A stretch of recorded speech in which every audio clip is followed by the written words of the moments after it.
श्योपुर जिले के कराहल ब्लॉक की उगना बस्ती में रहस्यमयी बीमारी के कारण बीते 10 दिन में 4 बच्चों की मौत ने पूरे इलाके में मातम फैला दिया है। 2 साल के मासूम समेत 10 साल के अनमोल, 8 साल की आरती और 22 साल के लखन की मौत के बाद बस्ती में डर और चिंता का माहौल है।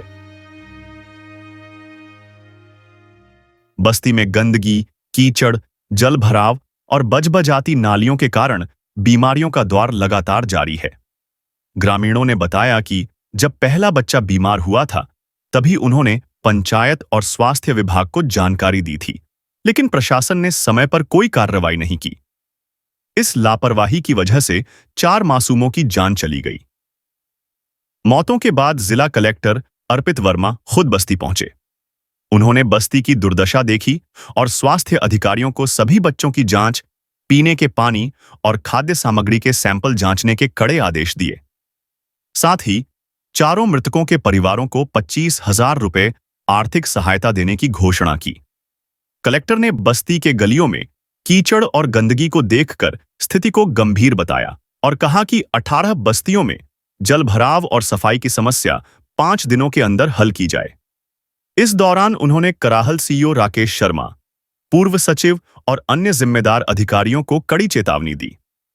प्रशासन ने मामले की जांच में सीडीपीओ नितिन मित्तल को कारण बताओ नोटिस जारी किया, सेक्टर सुपरवाइजर रेखा अग्रवाल को तत्काल निलंबित कर दिया और कराहल के 3 डॉक्टरों, बीपीएम, स्टाफ नर्स, एएनएम, आशा सुपरवाइजर व आशा कार्यकर्ता को नोटिस भेजा है और उसको खुद घर घर जा रहा है, लोगों को समझाइश दे रहा है। बड़ा चुनौती हो रहा है, लोग कैंप तक नहीं आ पा रहा है। ऐसे में कैसे स्वास्थ्य उन लोगों को मिलेगा?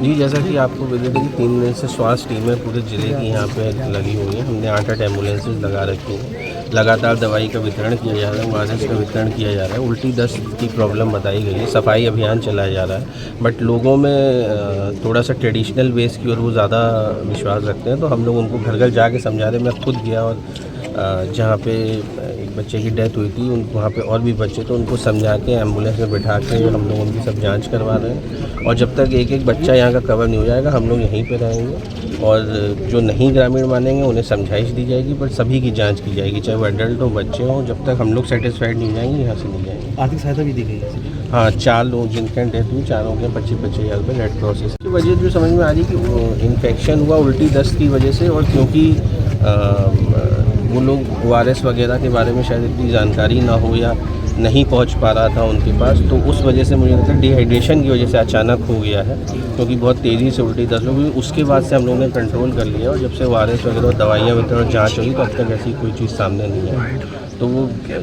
ज़्यादा डिहाइड्रेशन से अचानक हो गया।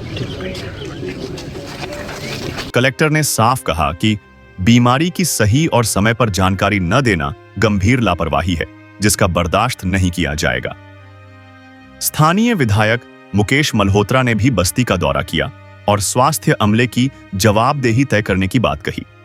ग्रामीणों ने बताया कि प्रशासन की सुस्ती और लापरवाही से ये घटनाएं हुई हैं और वे अब स्थायी स्वास्थ्य केंद्र, साफ पानी और मूलभूत सुविधाओं की मांग कर रहे हैं। बस्ती के लोग सवाल कर रहे हैं कि क्या समय रहते मदद मिलती तो क्या 4 मासूमों की जान बचाई जा सकती थी? क्या सिर्फ नोटिस और सस्पेंशन से समस्या सुलझेगी? और क्या यह क्षेत्र चुनावी वादों तक सीमित रह जाएगा? आज उगना बस्ती अपने दर्द और सवालों के साथ जिंदा है। उम्मीद करती है कि प्रशासन जल्द जिम्मेदारी लेकर स्थायी सुधार करेगा और यहां की जिंदगी में बदलाव आएगा। चंबल टीवी के लिए कराहल से रघुराज सिंह नरवरिया की रिपोर्ट।